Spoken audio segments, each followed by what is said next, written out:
preocupación, para la angustia. ¿Qué es lo que viene para la Argentina de acuerdo a cómo están las cosas, a cómo se han hecho todos los temas referidos al coronavirus en los últimos tiempos? El punto epicentro de esta historia es la ciudad de Buenos Aires. Hay que entender que Buenos Aires no es una ciudad que está en el medio de la pampa y uno llega, se encuentra con la ciudad y cuando se va no hay nada. Esta es una ciudad completamente integrada al conurbano. Es una sola ciudad. Por eso tiene un nombre común. Todo lo que pasa en la capital se refleja inevitablemente en el conurbano, que es donde vive la gente que trabaja en general en la capital federal. A uno le da la sensación de que están haciendo un desastre, llevados, arrastrados por esa cantinela de los anticuarentena, que todos se lo llevan por delante. Etapas de este fin de semana que provocan también preocupación. En tiempo argentino, ¿por qué estamos perdiendo la batalla contra el coronavirus? Lo dice con énfasis ese titular de nuestros colegas. Y hoy, Alberto Kornblit, en la tapa de Página 12, habló de un avión que se cae todos los días. El ejemplo que nos habíamos permitido poner en Batalla Cultural la semana pasada. Se juntan tantos y tantos muertos cada día, tan tristemente, que sería como la tragedia de un avión que todas las tardecitas se cayera en la ciudad de Buenos Aires o en la República Argentina. Esto es dramático verdaderamente. Y después nos encontramos con que aparecen locos que tienen el fundamento del odio, de la bronca, de la rabia que les instalan quienes desde los medios manejaron toda la anticuarentena. Y lo hicieron así porque el presidente estaba creciendo en la imagen y dijeron nosotros esto no lo podemos permitir. Y le salieron al cruce. Ahí están en la quema de barbijos. ¿A usted le parece que esto es posible? Finalmente, ¿por qué quemarlos si no los quieren usar? Y creen que no molestan a nadie y que se encuentran con las personas que se lo van a reprochar. Pero quemarlos, una quema simbólica, porque el barbijo se convirtió para ellos en la bandera de la decencia, de quienes tratan de pelear a buenas con el coronavirus, es decir, estando a buenas con nosotros mismos, no con el bicho, por supuesto. Unos locos desatados de las últimas marchas ya venían hablando contra el barbijo. Son los que dan la cara de esos medios que ponen los títulos y los zócalos. ¿Por qué marchan sin barbijo? Soy libre de asumir los riesgos. Podemos circular sin barbijo porque al ser personas sanas no estamos constituyendo un delito contra la sociedad, porque no infligimos nada contra la salud, porque somos personas sanas. Y soy inocente hasta que se demuestre lo contrario. La vacuna, métansela en el orto.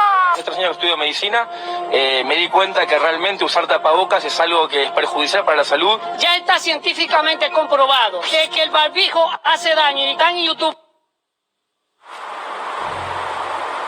Dan mucha vergüenza, dan mucha pena e indignan, por supuesto, pero ¿son ellos los responsables de tener la cabeza en ese estado?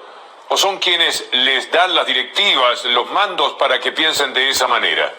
Todo tiene que ver con el tipo de información que se recibe, lo que se consume. Miren lo que ha pasado hoy. No lo pongan todavía el título porque quiero decirle a la gente, ¿usted puede creer que esto suceda, que la mafia de Clarín, de Héctor Mañeto y compañía, sea capaz de poner este título hoy en un tuit? Mire ahora sí. Fue la Cámpora, con una pregunta. Un título que es una pregunta. Usted puede entonces titular un diario con cualquier cosa, una nota, haciéndose cualquier pregunta. Usted piensa un disparate, quiere hacer daño. Porque ahora, por supuesto, cuando se leyó ese tuit, la gente empezó a decir, con razón, no éramos nosotros. Porque les provocó horror lo que estaban viendo.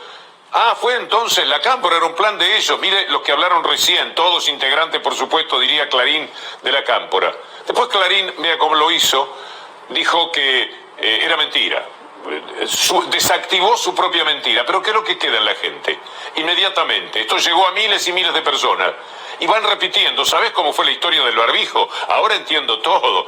Estos tipos de la Cámpora salieron y hicieron un simulacro para echarnos la culpa a nosotros.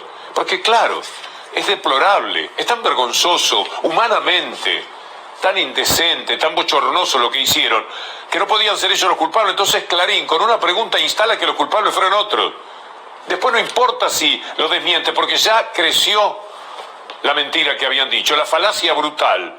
la desvergonzada manera de informar a la gente. Fue la Cámpora la que hizo lo de los barbijos, y entonces lo repiten. ¿Sabes quién fue lo de la Cámpora? Y van pasando la voz y después no quieren echar atrás. Y lo siguen repitiendo, y seguirán diciéndolo. Ahora se sabe que es mentira, como tantas mentiras que todos los días tenemos que consumir de Clarín. El presidente de la República, Alberto Fernández, dijo en estas horas que viven en una situación de ametrallamiento mediático. Y pienso que es así. Yo creo que ahora, cuando además estamos sometidos a un ametrallamiento mediático permanente, tenemos que ser más inteligentes que nunca. No nos tienen que ver a nosotros distraídos en disputas o en peleas internas. Por favor, que no nos confundan. Que no nos confundan. Este es un país donde se malinforma, donde muchas veces toda información es tendenciosa. Por favor, estemos más unidos que nunca. Estamos en el camino correcto. Vamos a escuchar muchas voces a lo largo de esta columna, como siempre. Me gusta fundamentar lo que decimos con una demostración instantánea. Uno podría hablar aquí durante mucho rato, decir tantas cosas, pero usted se quedaría con la duda, ¿será así? Bueno, cuando vamos a decir ahora que la situación es jugar, y hemos manejado también esta idea, una ruleta rusa un poco más grande. Si usted se queda en su casa, no está comprando ningún número en la lotería desgraciada de tomar el coronavirus. Pero si usted sale, ya empieza a comprar billetes de esa lotería imaginaria. Y si usted se reúne con multitudes, por supuesto que está comprando muchísimos más billetes. Esto es jugar a la ruleta rusa, como dice el ministro de Salud de la provincia de Buenos Aires, Daniel Goyan. Cuando uno juega al límite y a la ruleta rusa, el riesgo es muy grande. Y una vez que se instaló esa situación, después retroceder es mucho más problemático. Es que a veces parece no tenerla. Juegan a una forma de oposición tan descabellada, están dañando tanto la República, son tan irrespetuosos con la democracia, que tienen que huir hacia adelante. Entonces ahora tenemos a los diputados del PRO que no se quieren hacer el hisopado, después de haber estado sentados con un compañero que ahora reconoció, ahí está, es el diputado José Núñez, que tiene coronavirus. Vamos a verlo en la sesión del otro día. Este diputado que estaba ahí podía haber perfectamente hecho todo desde su casa, no contagiarse allí o no contagiar a los demás, y él ya venía contagiado. Creo que hay versiones de que él sabía que tenía coronavirus y lo mismo estaba sentado ahí, o por lo menos tenía la sospecha, porque tenían que seguir adelante con el show mediático y absurdo que tramaron para ir contra lo que es el discutir leyes que son importantes en este momento para la Argentina, que tienen que ver con la economía, que tienen que ver con los DNU, con todo lo que usted ya sabe que en estos momentos se discute. José Núñez tenía o tiene ahora coronavirus. Por supuesto que los demás diputados tendrían que hacerse un hisopado, no quieren. No quieren porque tienen la misma tosudez diaria de Pichetto. Siempre hacemos la broma, ¿no hay un Pichetto hoy? Un Pichetto legítimo, un Pichetto de verdad, un Pichetto que dice absurdidades. Y sí, lo tenemos. En estas marchas llamadas anticuarentena, que son... que expresaron permanentemente la limitación de las libertades en un proceso de tiempo en la Argentina pueden ser cuestionados. Pero Miguel Ángel, ¿vos realmente crees que a alguien le puede servir o puede capitalizar esta cuarentena, este desastre? Creo que es una catástrofe esta cuarentena. Creo que es una catástrofe esta cuarentena. La catástrofe es lo que vino después de la cuarentena. Esa es la verdadera catástrofe. Los números son elocuentes al respecto. Mientras se hicieron las cosas bien, la Argentina tenía los mejores números del mundo. Estaba en el puesto 51 en mayo. Ahora está entre los 10 más complicados. Por todo lo que se hizo desde adentro, parece mentira que se haya fogoneado de la manera que se hizo. ¿Cuándo se harán cargo los medios de comunicación y sus esbirros, sus pistoleros mediáticos, que salen a luchar contra lo que sea siempre y cuando el patrón, que ya sabemos cuál es, de las directivas? o simplemente las insinúe con una mirada, o ellos adivinando qué es lo que querrá el patroncito que tienen. Mire, para ser promedio con lo de Pichetto, escuchemos a José Pablo Feynman. Las marchas llamadas anticuarentena, que son marchas políticas, marchas de repudio y hasta de odio político por la fuerza con que son expresadas, eso lleva al contagio y el contagio lleva a la muerte, porque no perdona a los imprudentes, y hay muchos imprudentes que son imprudentes políticamente. Es un hecho político, lo refleja muy bien con lo que dice José Pablo Feynman. La discusión siempre pasa por ahí, en todos los órdenes. Está bien decir que todo es político, pero esto fundamentalmente. Por eso se están comportando de esta manera.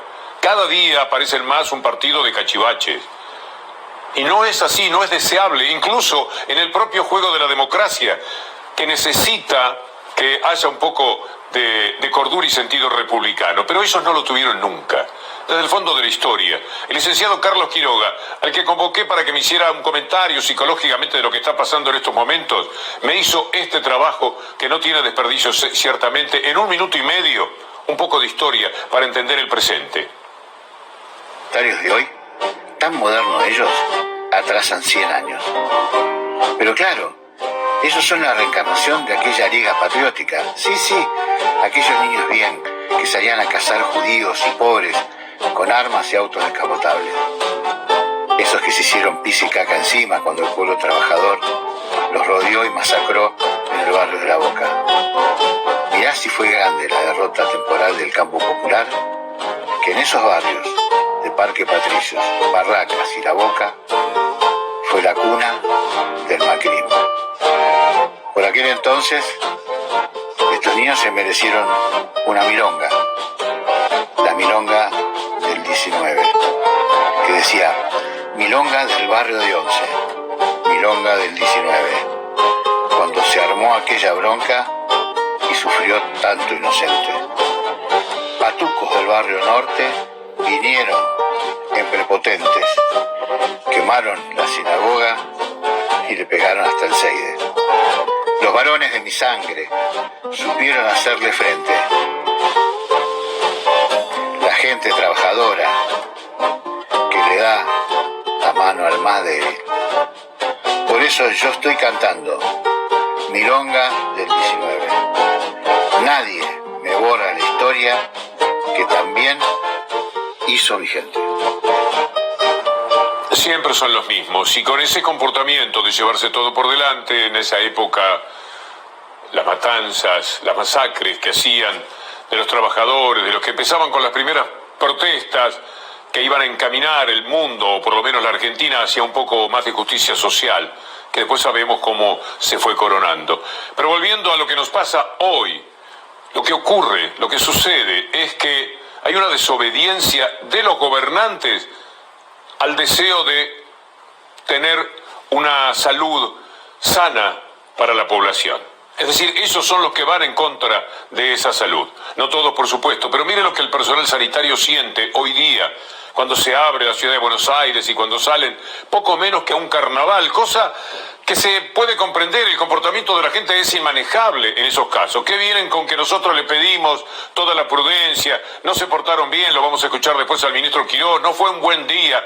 Es que no hay manera de que miles de personas se porten al mismo tiempo muy bien cuando se les pide algo. Hay que tomar determinaciones, hay que tener el coraje cívico de hacerlo. Escuchemos a los sanitaristas. En la terapia intensiva no damos más. Estamos mal antes de la pandemia, éramos pocos. Ahora nuestras filas están diezmadas por la enfermedad y estos pacientes son tremendamente demandantes. El trabajo es mucho mayor.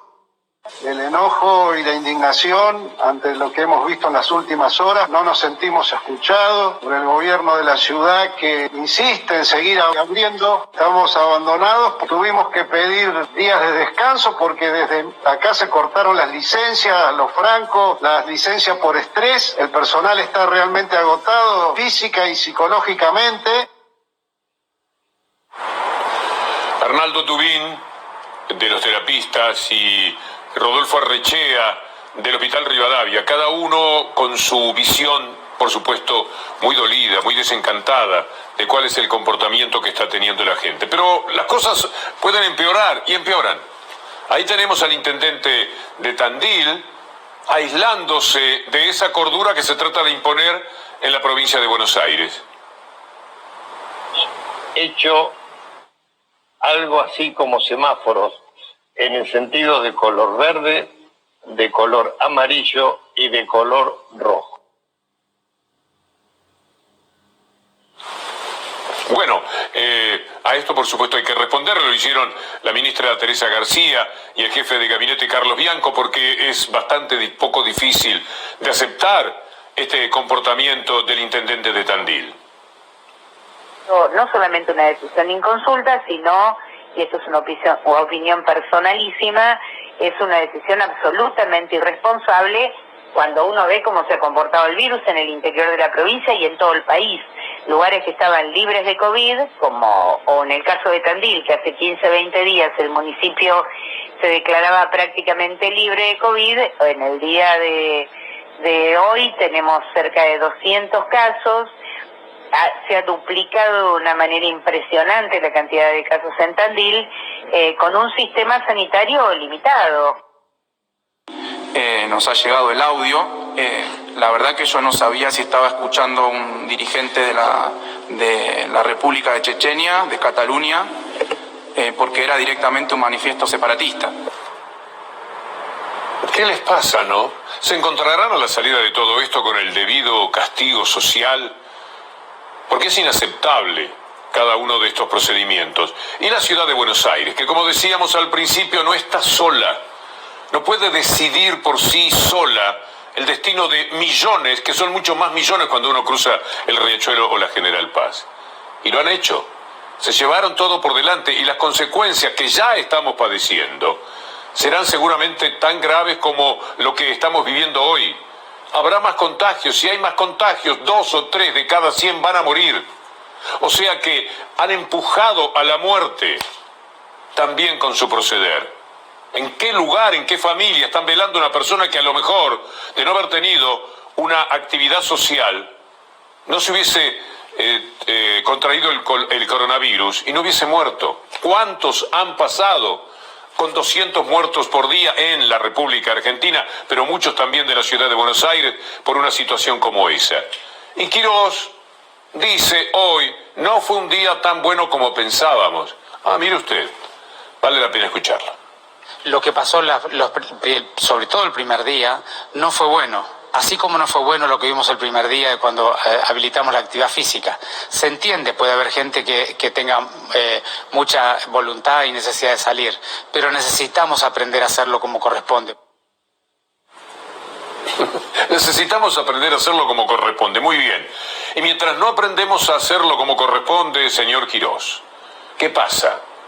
Ese aprendizaje, ¿a dónde nos va a llevar? Vamos a aprender un día, esto es inventado, vamos a aprender un día una convivencia en la que cada cual haga lo que corresponde para poder respetar al otro. Nos vamos a juntar miles de personas y nunca, para movernos o para lo que sea, vamos a estar a menos de 2 metros. ¿Qué es el comportamiento que corresponde? El comportamiento que corresponde lo tienen que tomar las autoridades, pero no quieren. No pueden, frente a la presión mediática que les dice no vayan a dar un paso atrás.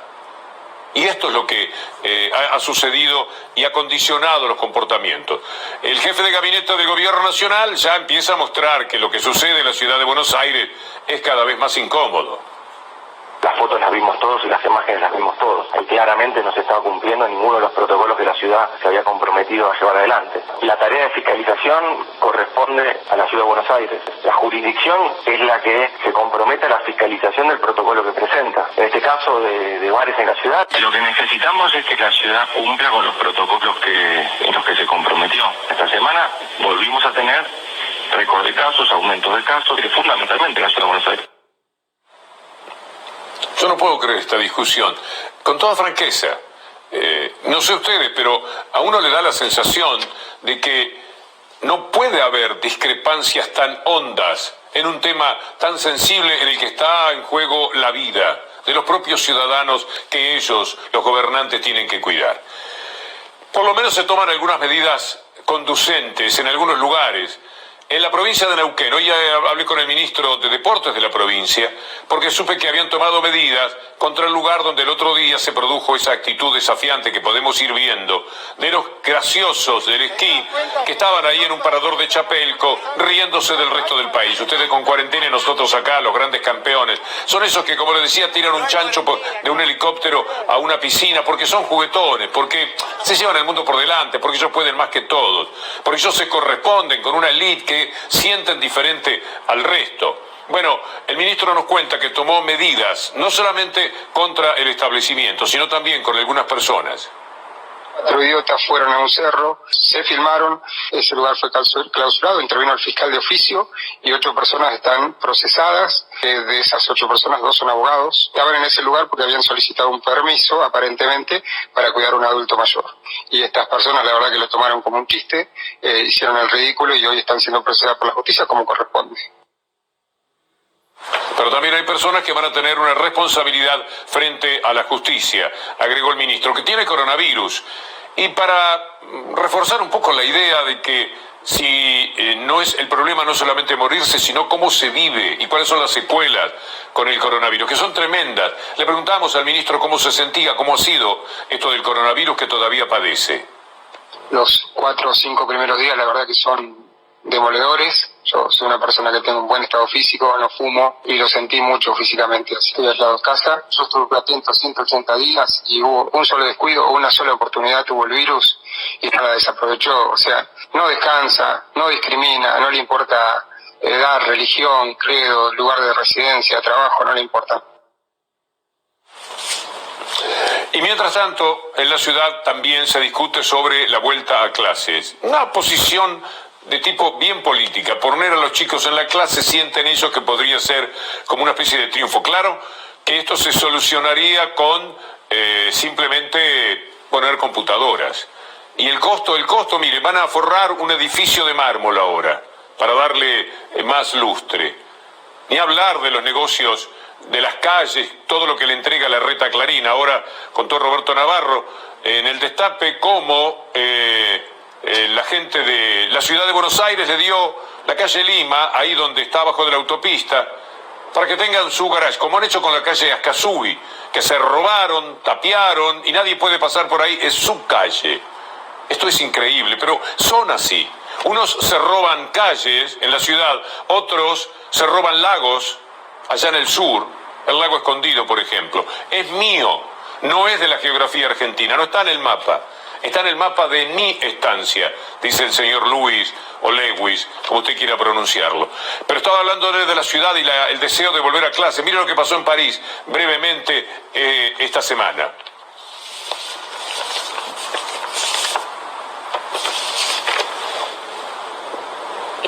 4 días después de la vuelta al colegio en Francia, 22 establecimientos escolares han tenido que ser cerrados por precaución tras detectar casos de COVID-19.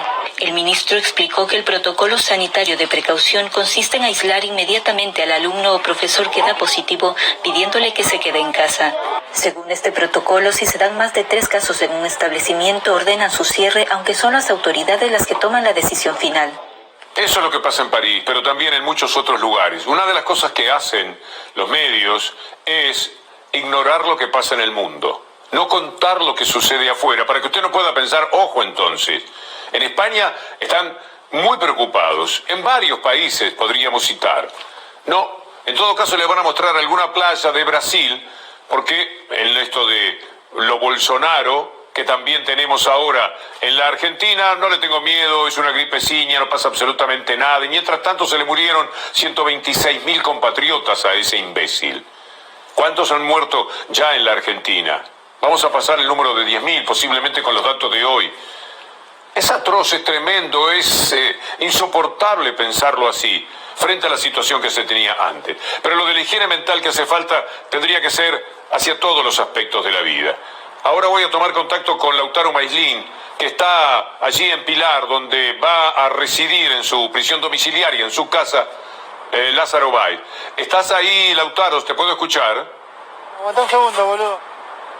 Ah, está Mauricio Polchi, bien. Bueno, Mauricio, disculpa, siempre con estas notas acostumbrado a Lautaro. Contame qué pasa ahora. Dale, vamos. No tengo retorno, no escucho. Bueno, bien. Gracias. Tenemos un problemita. Estas cosas pasan. El vivo tiene esto y mucho más el vivo hecho desde su casa, aún pese al notable equipo que tenemos en C5N, y lo digo subrayándolo. Pero quiero mostrarle algo. Esa gente que está allí, enloquecida, que no puede ser, que no queremos ser vecinos de Lázaro Báez, uno de los hombres más estigmatizados y perseguidos por quienes tenían un interés directo en que él estuviera preso. Lo metieron preso entre Clarín, Macri y Casanelo, un juez que nunca podré olvidar la caída al abismo moral que tuvo cuando puso preso a Lázaro Báez, inventando que se iba a escapar. Y lo estaban esperando en el aeropuerto donde venía a aterrizar con el avión. Había espías de Patricia Bullrich en el medio diciendo no hay plan de vuelo. Era mentira, por supuesto, como ya se aclaró en múltiples ocasiones. Pero en la persecución de hoy, ¿qué puso Clarín en sus tweets y TN? Que Lázaro Báez había salido sin pagar fianza. Entonces la gente que ya está preparada para esto dice, ¿cómo? Encima no paga lo que tiene que pagar, le pusieron... No, sabe que esto es una rotunda mentira, pero ellos lo saben, como lo sé yo. Yo tuve dudas, porque cuando vi eso digo, bueno, uno siempre tiene que pensar que puede estar equivocado, es obligatorio pensar así. Lo llama el doctor Darío Villarroel y dice, es una burrada, me dice. ¿Están diciendo eso? Sí, es una burrada. ¿Cómo van a decir eso? Se paga cuando hay excarcelación, no cuando es prisión domiciliaria. Pero ahí están, fogoneando, dale que te dale, lo mañeto de nuestra vida, haciendo todo lo posible para que la gente enloquezca. No puede ser, lo soltaron y encima no paga nada de la enorme fortuna que se robó. El único caso en el mundo que se conoce de haber negreado dinero, porque la recibía en blanco. ¿Cómo va a haber lavado dinero? Iba al banco, cobraba y se lo llevaba. Quedaba escrito en todos lados el dinero que se había llevado el señor Lázaro Báez, que no era la empresa más importante de los tiempos de Kirchner, era la empresa número 40 como ahora. Lo va a ver en este resumen que hacemos de un largo reportaje del que me gustaría tener más. Vamos a ver los tiempos otro día. Realizado por TN, por el colega Nelson Castro, a Rusconi, que empezaba con una pregunta que a mí me hizo pensar. En mi casa yo estaba mirándolo y le dice, ¿cómo puede ser un hombre como usted que defienda a Lázaro Báez? Yo decía, ¿cómo puede ser que un hombre como vos, viejo amigo, trabaje para Mañeto? Y me preguntaba, ¿qué será peor? ¿Trabajar para Mañeto o ser el abogado de una persona que, como todas las personas del mundo, merecen tener un defensor? Pero vamos a ese minuto nada más que tenemos para hoy. A mí me resulta muy duro verlo a usted, a quien respeté mucho como fiscal, fue un gran fiscal que combatió el poder, hoy defender a Báez. A mí me parece muy duro ver un periodista de los quilates de usted cuestionando el rol de la defensa en un caso importante. O quieren defensas que se callen, que no aparezcan, que no sean contradictorias con el discurso unificado de los medios de comunicación en determinados momentos. No fue un empleado de banco, fue gerente de un banco hasta el 2013. Y el 2013 funda una empresa de construcción. Era un empleado de banco que ascendió con Kirchner. Y la primera obra que gana, estando su amigo, entre comillas, en la presidencia, es en el año 2006. O sea, habían pasado 3 años desde que tenía la empresa que tuvo su primer negocio. Estaba en el puesto, dijo 40 Rusconi, creo que la precisión es puesto número 34. Es lo mismo. Desde ya, el gran constructor de esos tiempos. Y los 33 que están adelante, ¿cómo cobraban su dinero? También por el banco. También era lavado de dinero porque recibían ese dinero. ¿Y dónde lo ponían? ¿Dónde cree usted que los 33 empresarios o dueños de empresas que están por encima de Báez ponían su dinero? ¿En Suiza? ¿En algún lugar? Afuera. Siempre afuera, por distintos motivos. Muchísimas veces para ocultarlo hasta familiarmente. Pero estaba afuera el dinero de Lázaro Báez, eso es verdad. Ahora estaba su nombre, a nombre de sus hijos, con un fideicomiso por el que nunca lo podían ceder ese dinero. Así eran las cosas, pero como en la persecución, usted sabe contra quién era, a Lázaro Báez lo tuvieron 4 años preso. Casanelo, yo no sé cómo hizo cada una de estas noches de su vida para dormir, estar tibio en su casa, tomarse un traguito de agua al final, hasta mañana, y apagar la luz y dormir. ¿Cómo se duerme mientras tenía entre las paredes grises de una cárcel a quien no correspondía. Él sabe que no tenía que ponerlo preso. Lo hizo porque la exigencia de Clarín era esa, tenía que ir preso. Y cuando Clarín te manda preso es muy difícil zafar. Lo saben los que ahora pasan cárcel, los que se quedaron, los que estaban en el mismo lugar que, por ejemplo, Lázaro Báez. Pienso en Schiavi, pienso en los de 11. Los puso preso Clarín directamente. No había manera de esquivar esa presión, porque era un interés político. La corrupción mata, y como la corrupción jugaba políticamente para poder ganar las elecciones del 2015, es enloquecedor. Es algo apabullante, abrumador. Hay que defenderse, sabiendo cómo son las cosas, y ahí está su trabajo de ciudadano. Esto no podría hacerse desde mi casa y casi con esta perfección técnica, sin Julián Capazo y Anabela Sánchez y Leandro Gabriele. Agradezco a Mariano Perrino, sí señor, su presencia hoy después de muchísimo tiempo, también padeciendo algunos problemas, y a toda la gente de C5N. Pablo Dugan y después Gustavo Silvestre. Hasta mañana si Dios quiere.